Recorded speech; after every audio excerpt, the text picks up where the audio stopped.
Daddy आया किरण। आज आप पार्क नहीं गए? इडियट फडणवीस ने रिजाइन कर दिया। ओ वही पूरा Sharad Pawar, I tell you, is a master politician. But इसको हटाइए आप। ये सारी पॉलिटिशियंस की बातें पढ़ पढ़ के ना दिमाग खराब हो जाता है। और वैसे भी आपको बीपी की तकलीफ है, दवा तो आपने ली नहीं होगी। अभी तो ठीक है, बिल्कुल ले लिए। अच्छा, आज आप पार्क क्यों नहीं गए? पार्क गया तो थोड़ी देर के लिए, 10 मिनट में, ज्यादा वॉक करने का जी नहीं किया, थकान महसूस हो रही थी। मैंने कहा मैं घर जाके रेस्ट करूँ। आज आए भी नहीं, कम लोग आए आज, पता नहीं क्यों। देखिए डैडी, सच बात कहूं, अब मुझे भी इस उम्र से गुजरना है। आपको ये वही बात मैं दोहरा रही हूं। शर्मा अंकल मिले थे मुझे बाजार में, मम्मी की याद निकाली थी उन्होंने। डैडी, मैं आपकी इच्छाओं के खिलाफ तो नहीं जाना चाहती। देखो, मैंने जो भी सीखा है आपसे सीखा है, लेकिन मैं यहां आपको किसके भरोसे छोड़ के जाऊं?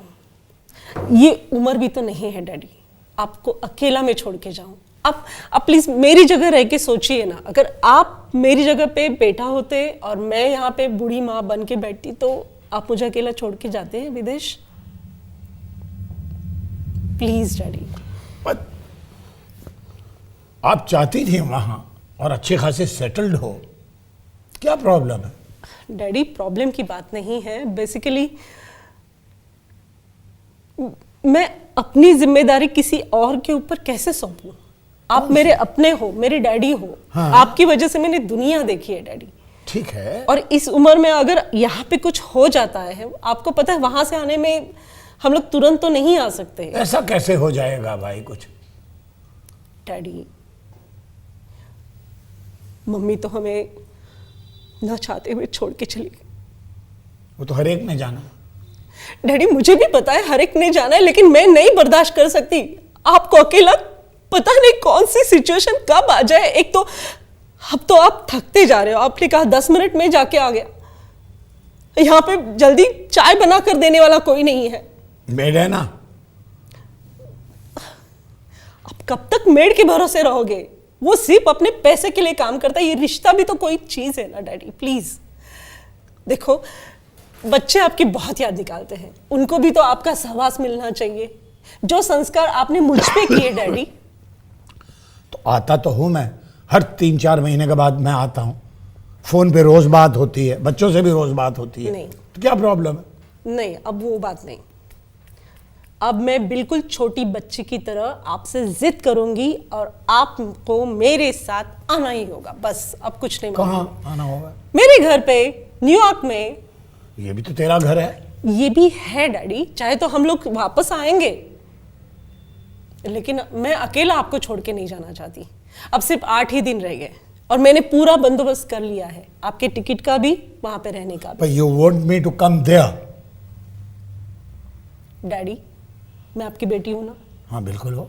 आप मेरे साथ नहीं आ सकते? आपको मुझ पे भरोसा नहीं है? नहीं, ऐसी बात नहीं है भरोसा। तो? पर मैं यहाँ फर्स्ट क्लास हूँ मैं, क्या उसमें प्रॉब्लम है? डैडी, इंडिया से मुझे भी लगाव है, हालांकि इस घर से भी मुझे लगाव है।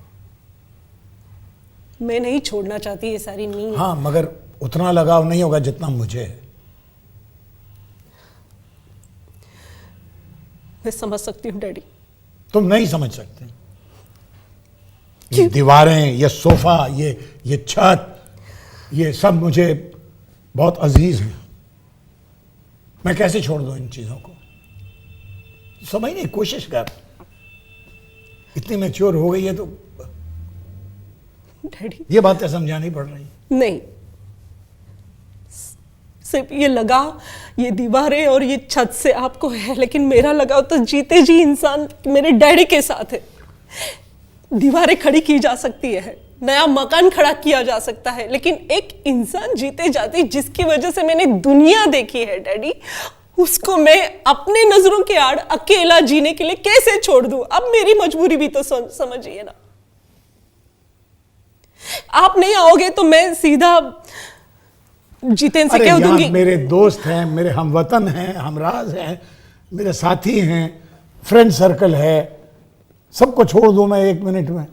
नहीं, मैं जाती नहीं करना चाहती डैडी। मैं समझती हूँ आपके सारे इमोशंस यहाँ पे है, लेकिन मेरे भी तो इमोशंस यहाँ पे जुड़े हैं आपसे, इस घर से भी है। लेकिन मेरा घर वहाँ पे, मैं वहाँ पे ध्यान नहीं दे पा रही हूँ, ना बच्चों पे, ना हस्बैंड के ऊपर, ना मेरे बिजनेस में। डैडी हर वक्त हर समय मुझे आपका शक्ल सामने आता है, आपकी बीपी की तकलीफ मुझे पता है। मैं अकेला नहीं छोड़ सकती आपको, बस आपको आना पड़ेगा।